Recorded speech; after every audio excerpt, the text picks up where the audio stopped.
Question है इकाई cell किसे कहते हैं, इसे वर्गीकृत कर परिभाषित करें। आंसर की ओर चलते हैं।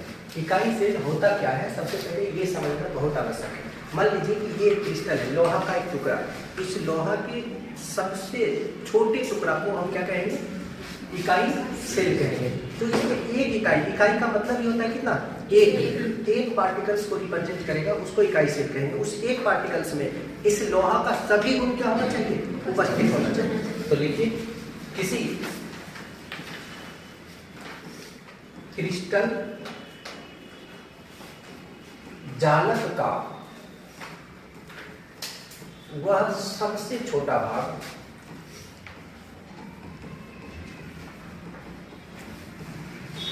जिसमें उसका सभी गुण उपस्थित हो, उसे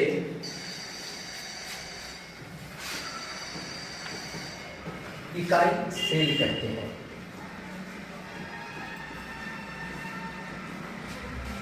इसे एकक घनीय कोशिका भी कहा जाता है। नाम इसका एक दूसरा आ चुका है, जो नाम है एकक घनीय, मतलब घन के आकार का होता है ये, एकक घनीय कोशिका, इसी वजह से इसका नाम पड़ गया। अब अगर इसके शेप को आप बनाना चाहें तो कुछ इस प्रकार से बनाना होगा आपको। जैसे सबसे पहले एक स्क्वायर कर लेते हैं, एक दूसरा स्क्वायर थोड़ा नीचे करके कर लेते हैं। अब इसको इससे मिला दीजिए, ये हिस्सा इसमें मैच करिए, ये हिस्सा इसमें मैच कर दीजिए और ये हिस्सा इसमें मैच कर दीजिए। प्रत्येक मैचिंग पॉइंट को हम लोग कोण कहेंगे, ये कोण बना रहा है यहाँ इन सारे जगह पर।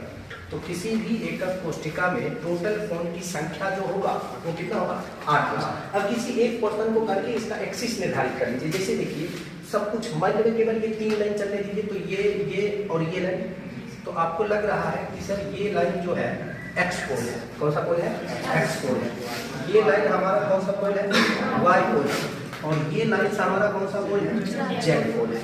क्लियर ना, ये इकाई सेल हो गया, सारे पोल्स हमारे पास आ गए। इस फिगर को आप नोट कर लीजिए। इससे रिलेटेड कुछ बातें मैं आपको बतला देता हूँ। जैसे जहाँ पर कण होते हैं ना, उसको जालक बिंदु कहते हैं। तो कौन किस किस जगह पर कण हो सकता है, उसको हम लोग स्थान नाम ले लेते हैं, स्थान, और कण का मान रख लेते हैं, कण का मान, और स्थान की संख्या कि वो क्या जगह पर हो सकता है उसको देख लेते हैं। जैसे ये कोण है, ये क्या है, कोण काउंट करिए, क्या हुआ, 1 गो 2 गो 3 गो 4 गो 5 गो 6 गो 7 गो 8 गो कोण हो गया सर। तो कोण की संख्या कितना, 8। एक कोण पर इकाई सेल के अंदर पार्टिकल्स का वैल्यू 1/8 होता है। इसका मतलब हुआ कि मान लीजिए एक सेब लीजिए, एक संतरा लीजिए, गोलाकार पार्ट लीजिए, उस गोलाकार पार्ट का 1/8 हिस्सा प्रत्येक कोण पर होगा। 1/8 यहाँ, 1/8 यहाँ, सब जगह पर 1/8 होगा। कोण के अलावे इसमें और होते हैं, जिसको हम आप लोग एक को कह लेते हैं भुजा। अब घन या घनाभ में टोटल भुजा की संख्या कितना होता है बताइए, तो घन या घनाभ में कितने भुजा होते हैं, 12 भुजा होते हैं ना। माचिस का तीली देखिए, लूडो वाला वो देखे ना, उसमें कितने होते हैं, 6 होते हैं। 1 2 3 4 5 6 7 8 9 10 11 1 12। इसको आप ऐसे भी काउंट कर सकते हैं। देखिए 1 2 3 4 5 6 7 8 9 10 11 12। तो क्या वो भुजा होता है, भुजा की संख्या 12। एक भुजा पर अगर किसी एक भुजा पर कण है तो भुजा पर कण का मान 1/4 होगा। भुजा पर कण का मान कितना होगा, 1/4 होगा। अब भुजा के अलावा एक फेस होता है, चेहरा होता है। जैसे मेरा ये फेस है, एक पीछे फेस है, एक इस साइड है, एक इस साइड है, 4 फेस। उसी प्रकार से लूडो का जो पासा होता है उसमें 6 फेस होते हैं। कितने फेस होते हैं, 6, जिसमें 1 से 6 तक लिखा होता है, जिसको कहेंगे फलक। फलक, अच्छा फलक या फिर क्या कह सकते हैं, हाँ सर, फलक के जगह पर इसको हम सतह भी बोल सकते हैं। इसकी टोटल संख्या कितना होता है, 6 होता है। और एक फेस जो है वो एलिमिनेट करता है कितने पार्टिकल्स को, 1/2 पार्टिकल्स को साझा करता है। 1/2 कण अवेलेबल होते हैं। अब उसके बाद आगे एक सेंटर होता है, ये बिल्कुल केंद्र। किसी चाहे पृथ्वी इतना बड़ा पार्टिकल्स क्यों ना हो उसमें भी एक ही सेंटर होगा, सरसों का दाना इतना छोटा पार्टिकल्स क्यों ना हो उसमें भी एक ही सेंटर होगा। आपके क्लासरूम में भी कितने सेंटर होंगे? एक ही सेंटर होंगे। तो सेंटर हमेशा एक होता है, एक से ज्यादा सेंटर्स नहीं बनते हैं। यहाँ पर इसको हम कहेंगे केंद्र, और केंद्र की संख्या कितना? एक। केंद्र पर कण का बल कितना होता है? एक होता है, केवल और केवल एक होता है। अब एक चीज और समझिए, ये जो कणों की संख्या है या स्थान की संख्या है, इस स्थान की संख्या को आगे चलते हम लोग चालक बिंदु की संख्या कहेंगे। किसकी संख्या कहेंगे? चालक बिंदु की संख्या कहेंगे। ये बात पूरा ध्यान रखिए। जैसे मान लीजिए इसमें कण इतना ही है, 8 कोण पर कण है, तो इसमें क्या गो चालक बिंदु हो गया?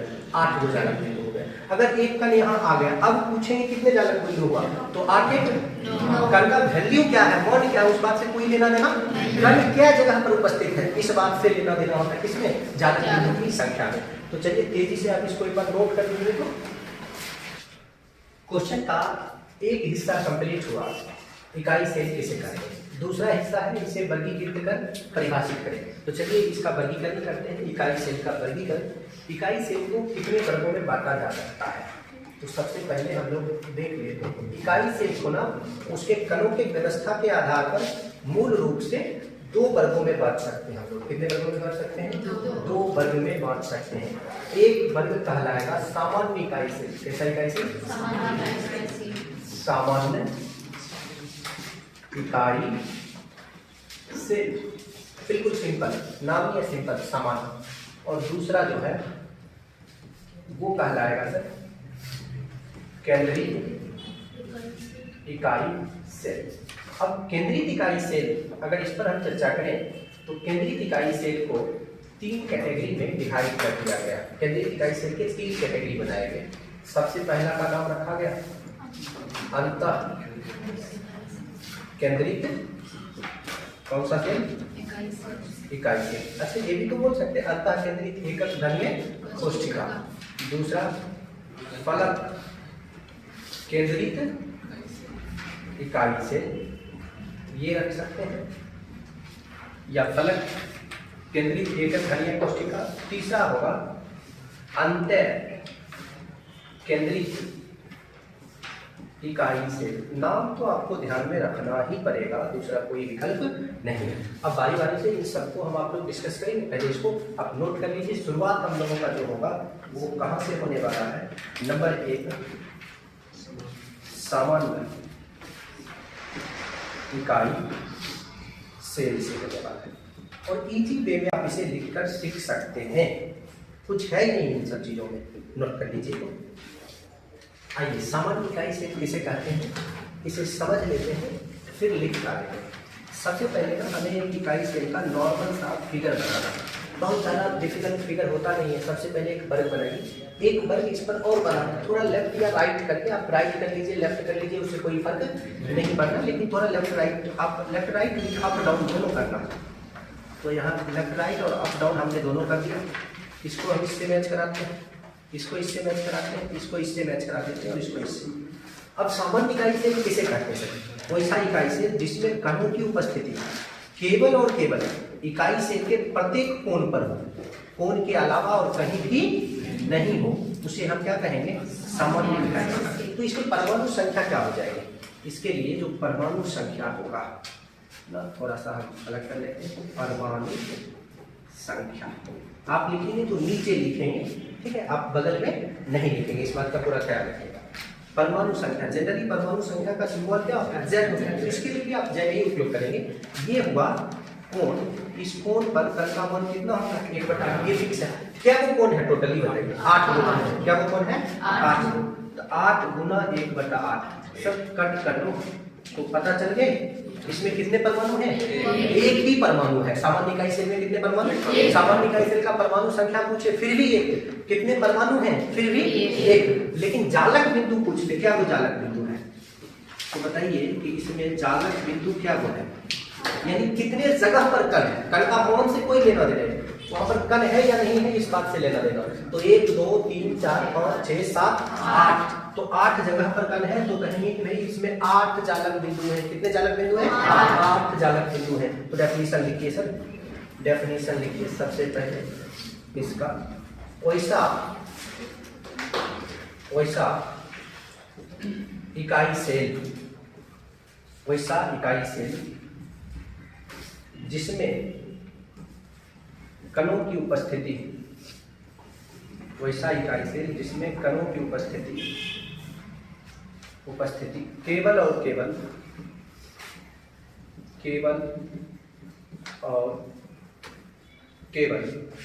वैसा इकाई सेल जिसमें कणों की उपस्थिति केवल और केवल इकाई सेल के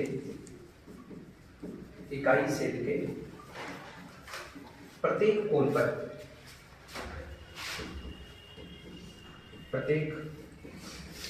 कोण पर हो, उसे सामान्य इकाई सेल कहते हैं। बहुत सिंपल सी बात है। इसे सिंबल हम दे देंगे, इसे SCC से सूचित किया जाता है,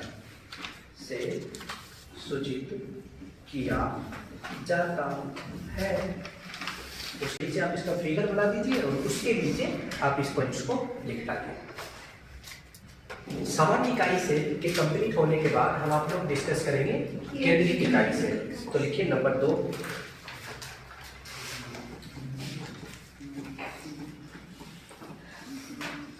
केंद्रीय इकाई सेल। केंद्रीय इकाई सेल क्या होता है? ये ना वैसा इकाई सेल होगा जिसमें कणों की उपस्थिति प्रत्येक कोण के अलावा या तो भुजा पर होगा या फिर फलक पर होगा। देखो कोण पर तो होना ही चाहिए, कोण के साथ साथ कहाँ होना चाहिए? या तो भुजा पर या फिर फलक पर या फिर केंद्र पर, कहीं ना कहीं होना चाहिए। सो लिखिए वैसा इकाई सेल, वैसा इकाई सेल जिसमें कणों की उपस्थिति प्रत्येक कोण के अलावा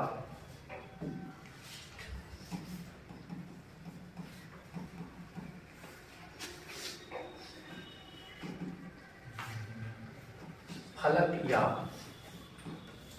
केंद्र पर हो, फलक या केंद्र पर हो, उसे केंद्रीय इकाई सेल कहते हैं, उसे केंद्रीय इकाई सेल कहते हैं।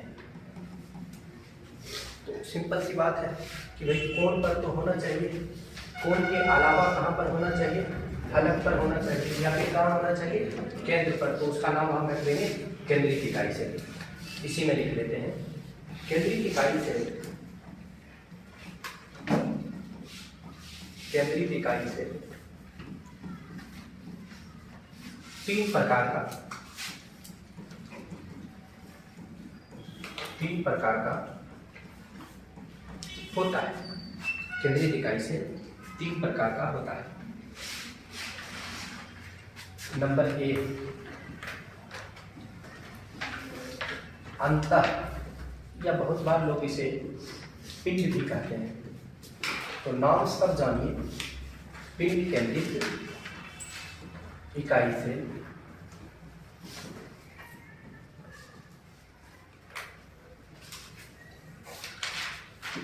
और सबसे पहले इसका आप फिगर समझ लीजिए तो आपके लिए और ज़्यादा बेहतर वाली बात होगा, क्योंकि फिगर से ही तो सब कुछ स्पष्ट होना, जो कुछ भी है फिगर में ही है। इसमें अगर आपने फिगर ड्रॉ कर लिया तो डेफिनेशन आपका खुद ब खुद हो जाएगा, बिल्कुल खुद ब खुद, रट्टा नहीं करना। देखिए ये वैसा इकाई सेल है जिसमें कणों की उपस्थिति प्रत्येक कोण पर हो रहा है। हम सारे कोन्स के ऊपर डिफरेंट कलर से कणों की उपस्थिति को दर्शा देते हैं। अब बात इतना से ही नहीं चलेगा, प्रत्येक कोण के अलावा इकाई सेल के केंद्र पर भी होना चाहिए। और इस केंद्र पर जो कण होते हैं इसका वैल्यू कितना होता है? 1 होता है। और यहाँ पर कोण पर जो कण होता है इसका वैल्यू कितना होता है? 1/8 होता है। अब जरूरी बात क्या है?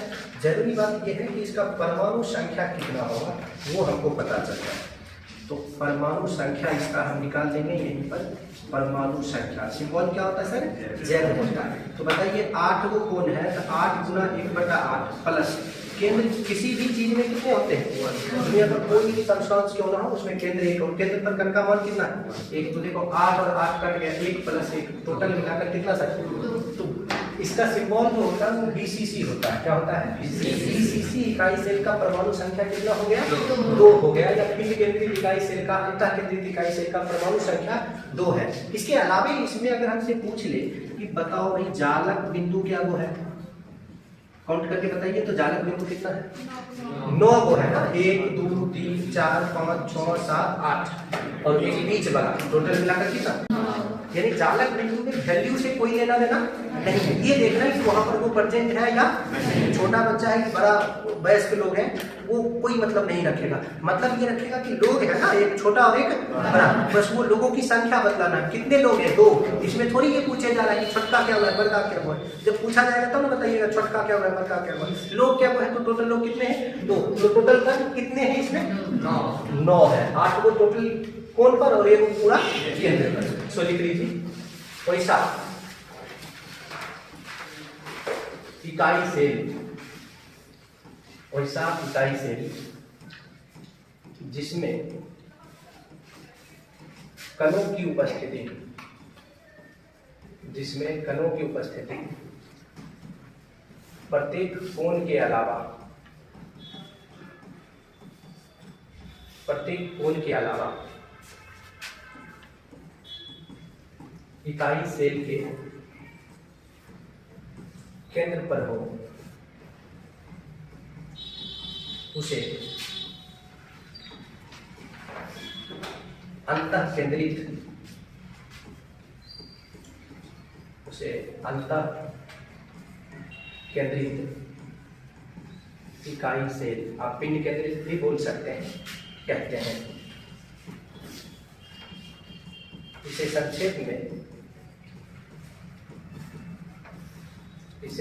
में बीसीसी लिखा जाता है। बीसीसी यहाँ स्मॉल कैपिटल सब चलेगा, बीसीसी लिखा जाता है। अब आराम से शौक से स्पीकर को बनाइए। ठीक है सर। अब केंद्रित इकाई सेल का एक टाइप आपका कंप्लीट है, मतलब टोटल ये 3 वो है। एक वो आपका ही है, दूसरा देख लेते हैं यहाँ पर बी में लिख लीजिए फलक। फलक का एक दूसरा नाम होता है सर सतह। नाम सब जानिए, हरि के 1000 नाम होते हैं, किसी भी नाम से बुला लीजिए, हरि तो आए नहीं आए। तो क्वेश्चन में भी ये चीज होता है, फलक या सतह केंद्रित इकाई सेल। ऐसा नहीं कि आप इस नाम से पढ़ के जाइए और उसको उस नाम से पूछ लीजिए तो आपका उस हो जाएगा। फलक या सतह केंद्रित इकाई सेल। अब ये है क्या सर? तो ये भी बहुत आसान सा चीज़ें हैं, इसको भी हम आप लोग इजी वे में समझ सकते हैं। तो चलिए पहले चित्र से इसे समझ लेते हैं। नहीं, इसे समझने के लिए थोड़ा सा आपको चित्र में भी स्पेस अच्छा खासा रख के काम करना होगा। सेंटर में जगह बढ़िया रखिएगा। 1 2, इसको इससे मिला दीजिए 3 4, इससे मिलाइए 5 6, इसको इससे मिलाइए 7 और 8। प्रत्येक कोण पर तो कल हो ही गया। अब प्रत्येक कोण के अलावा प्रत्येक फलक पर किसी भी चीज, जैसे मान लीजिए मैं आपको यही एक दिखाऊं, जैसे कुछ भी मैं लेता हूँ, ये दे दो, तो इसमें कितने फलक में कितने फेस हैं? 1 2 3 4 5 6 6 फेस अवेलेबल है ना। पीछे से भी देख लीजिए, इधर से भी देख लीजिए, हर एक दिशा से। तो टोटल फेस की संख्या कितना हो गया? 6 हो गया। आपको क्या लगा भाई? इसको भी आप ये हो गया 1 2 3 4 5 और 6। इसके अंदर वाला मत देखना तो मैं देख लूंगा। तो अब सिंपल सी बात है कि ये 8 कोण के अलावा 6 फलक है। 1 2 3 4। एक पीछे देखिए, एक ये इसका एक सेंटर होगा, एक सामने वाला का सेंटर होगा, ये रहा। इस पार्टिकल्स का वैल्यू कितना?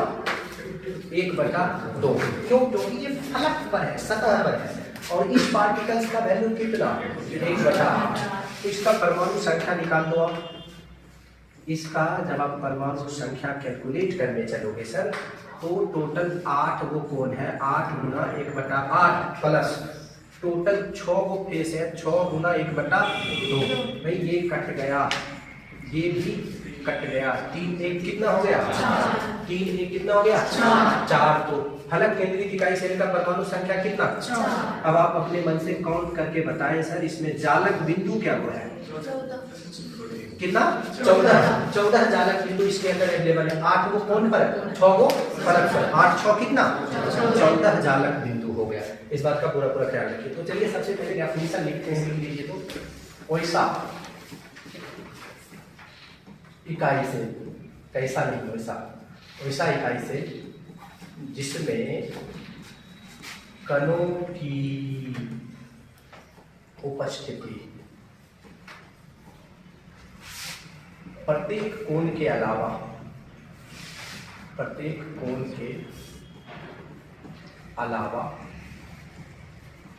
प्रत्येक फलक पर हो, प्रत्येक फलक पर हो, उसे फलक या सतह केंद्रित इकाई से कहते हैं। अब सिंबल्स भी डालना है, तो भाई इसके सिंबल डाल लीजिए।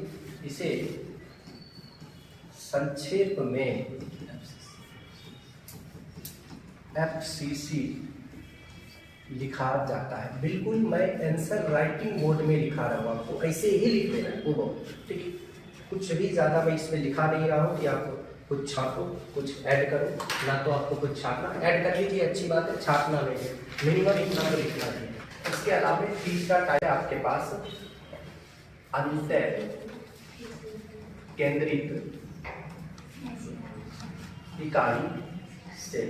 तो सबसे पहले ना दूसरा टाइप का फिगर बना लो, मैं थोड़ा समय दे देता हूँ आपको, फिर अंतर केंद्रित इकाई से को डिफाइन करेंगे। अंतर केंद्रित इकाई से, अंतर केंद्रित इकाई से फलक केंद्रित इकाई से का ही स्पेशल रूप है, और इस स्पेशल रूप को थोड़ा सा स्पेशल तरीका से समझ लीजिए। थोड़ा स्पेशलिटी इसमें लाइएगा, बहुत स्पेशल हो जाएगा, तुरंत इससे आप समझ भी जाइएगा। देखिए ये भी एक फलक केंद्रित इकाई से है, लेकिन इसमें फलक की संख्या जो है वो हमने कम कर डाला। फलक की संख्या 6 के बजाय हमने कितना रखा है, यहाँ पर 2 फलक रखा है, तो ये भी कट जाएगा। इसका परमाणु संख्या कितना हो जाएगा, 2 हो जाएगा, और जालक बिंदु की संख्या भी चेंज हो जाएगा। 8 2 कितना हो जाएगा, 10 हो जाएगा। डेफिनेशन क्या बनाओगे कि वैसा इकाई से, देखो डेफिनेशन भी बहुत सिंपल हम लोग बना देंगे, ठीक, क्या बना देंगे, चल तुझी कॉपी हो जा और पेस्ट के दिशा में चल, ठीक है। वैसा इकाई से जिसमें कणों की उपस्थिति, देखिए आप भी, वैसा इकाई से जिसमें कणों की उपस्थिति प्रत्येक कोण के अलावा, प्रत्येक कोण के अलावा, प्रत्येक कोण के अलावा किसी 2, प्रत्येक कोण के अलावा किसी 2 आमने सामने वाले, किसी 2 आमने सामने वाले फलक पर हो, फलक पर हो उसे, फलक पर हो उसे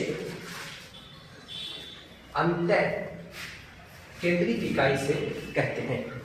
वैसा इकाई से जिसमें कणों की उपस्थिति प्रत्येक कोण के अलावा किसी 2 आमने सामने वाले फलक पर हो, उसे अंतर केंद्रित इकाई से कहते हैं। इसका इंग्लिश नाम होता है इन सेंटर्ड यूनिट सेल या क्यूबिक सेल, तो इसका सिंबल हो जाएगा ECC। इसे संक्षेप में ECC लिखा जाता है, और इसका सारा बात हमने आपको पहले बता दिया, तो फिर उसके बाद आप इसे चित्र के रूप में लिख डालिए। ये क्वेश्चन का आंसर कंप्लीट हुआ। अभी जो मैं पॉइंट आपको बतलाने जा रहा हूँ, अगर आपने इस पॉइंट को, इस टेबल को ध्यान से समझ लिया और कुछ एक बातें अपने मेमोरी में रखा, तो सॉलिड स्टेट से जितने भी कॉन्सेप्चुअल ऑब्जेक्टिव क्वेश्चन हैं वो सारे के सारे क्वेश्चन आपसे बन जाएंगे एक ही टेबल से। क्योंकि इस टेबल में बहुत सारा पॉइंट है, तो पहले आप टेबल को बनते हुए देख लीजिए, फिर आप समझ लीजिएगा कि कॉपी टेढ़ा करके लिखना है कि सीधे सीधे लिखना है, ठीक है। वो पहले देख लीजिए। सबसे पहले हम लोग यहाँ पर लिख लेते हैं इकाई सेल। आपको पता है इकाई सेल के प्रकार, फिर उसका यहाँ चित्र बनाएंगे। चित्र आपको खुद से बना देना, चित्र हमने पीछे बता दिया, क्योंकि चित्र बनाने में ज़्यादा समय लगेगा। फिर इसका हम लिखेंगे क्या, परमाणु संख्या, फिर उसमें हम क्या लिख देंगे, जालक बिंदु, कितने जालक बिंदु हैं ये चीज़ें। अब देखो इसके अलावा इसमें हम लिखेंगे समन्वय संख्या। समन्वय संख्या का सिंबल होता है CS, इसे आप उपसर संयोजी संख्या के नाम से भी जानते हैं, उपसर संयोजी संख्या भी कहते हैं। इसके अलावा इसमें हम लिख देंगे संकुलन दक्षता, भाई कितना % ये स्पेस छेदता है। इसके अलावा इसमें हम लिख देंगे रिक्तिका, कितना जगह इसमें खाली लगता है, ये बात भी लिख देंगे। अगर ऐसा व्यवस्था हो जाए तो कितना जगह छेद लगा, कितना जगह खाली होगा। अब इसमें R एवं A में संबंध होता है, R एवं A में संबंध, R होता है कणों की त्रिज्या और A होता है भुजा की लंबाई, इसके बीच का रिलेशन हम लिख डालेंगे यहाँ पर। और जो सबसे अंत में, ये बोर्ड के लिए तो नहीं लेकिन CUT के लिए बहुत आवश्यक होगा, लिख लो CUT 2024 में एक क्वेश्चन से इसमें होने वाले हैं, आयतन भिन्नांक। ये बहुत शानदार पॉइंट है, आयतन भिन्नांक। तो इन सारे पॉइंट्स को आपको लिखना है। जैसे सबसे पहले हम यहाँ पर क्या लिख लेते हैं, तो सबसे पहले हम यहाँ पर लिख लेते हैं सामान्य इकाई से। इसका सिंबल तो आपको पता ही है, क्या सिंबल था, चित्र में आपने देखा कि भाई चित्र जो इसका बना था। चलिए हम चित्र भी बनाने का जुगाड़ लगाते हैं, कुछ ना कुछ तो हो ही जाएगा जुगाड़। ये रहा चित्र का जुगाड़। इसमें कणों की उपस्थिति केवल और केवल प्रत्येक कोण पर है, तो वैसा इकाई सेल जिसमें कणों की उपस्थिति इकाई सेल के प्रत्येक कोण पर हो उसे सामान्य इकाई सेल कहते हैं। इसका परमाणु संख्या कितना आया था, 1। चालक बिंदु कितना आया था, 8 जगह पर कण है।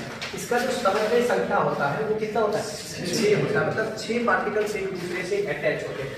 संकुलन दक्षता यानी कि टोटल जो जगह छेदता है वो 52% है, यानी 0.52।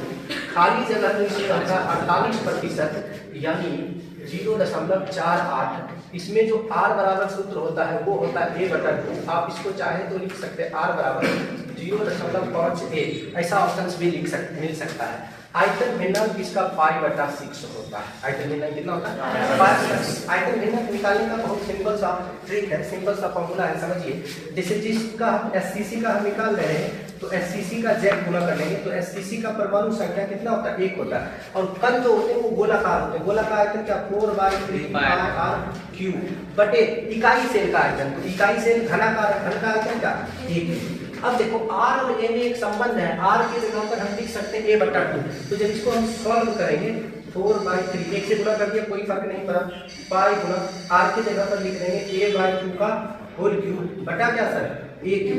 देख लो ध्यान से, 4/3 गुना पाई गुना A³ बटा 8 का होल बटा A³।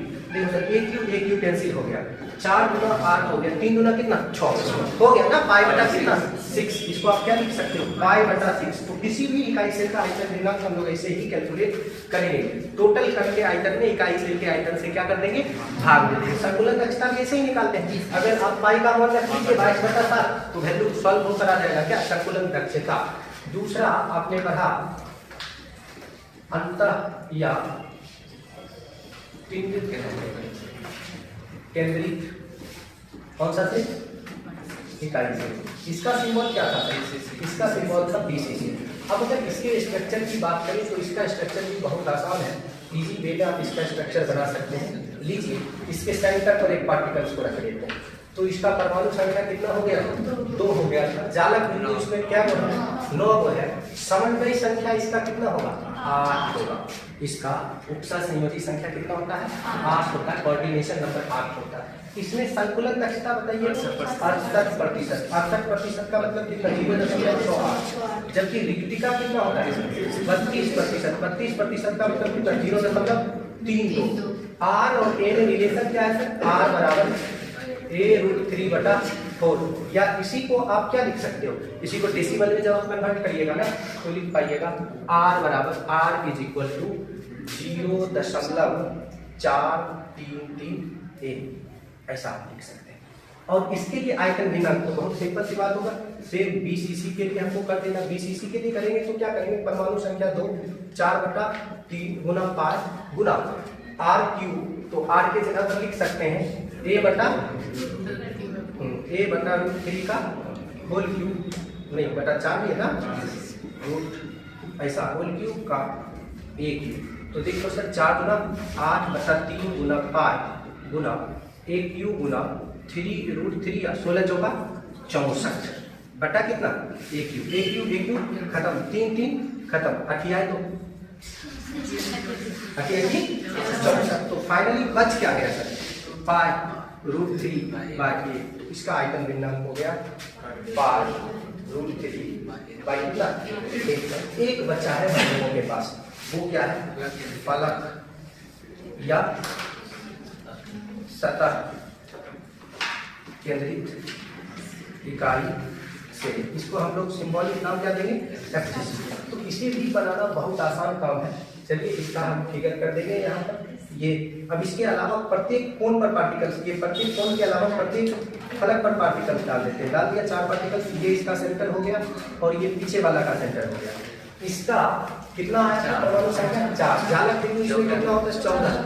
इसका कोऑर्डिनेशन नंबर कितना होता है, समन्वय संख्या 12 होता है। इसका संतुलन दक्षता कितना होता है 74%, मतलब 0.74। इसका रिक्तिका कितना होता है 26%, यानी 0.26। ठीक है, और इसके लिए r बराबर क्या सूत्र होता है, a√2/4।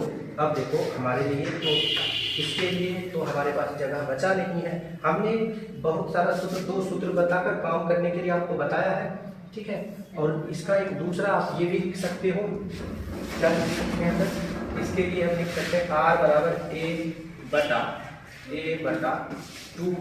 और इसको अगर आप सॉल्व करोगे डेसिमल में ले जाओगे तो r बराबर 0.35 ऐसा भी लिखा हुआ मिल सकता है। अब इसका आयतन भिन्नांक क्या होगा, 2 आयतन भिन्नांक आपने सीखा ना, तो उस बेसिस पर आप इसको कर सकते हैं ना। और कैसे किए थे ये देखने के लिए एक बार यूट्यूब पर जाकर वीडियो पीछे प्ले करके देख लीजिएगा, पता चल जाएगा कैसे किए। ये आपके लिए आज का क्लास है यहीं खत्म होता है, अगला क्लास में फिर अगले क्वेश्चन के साथ।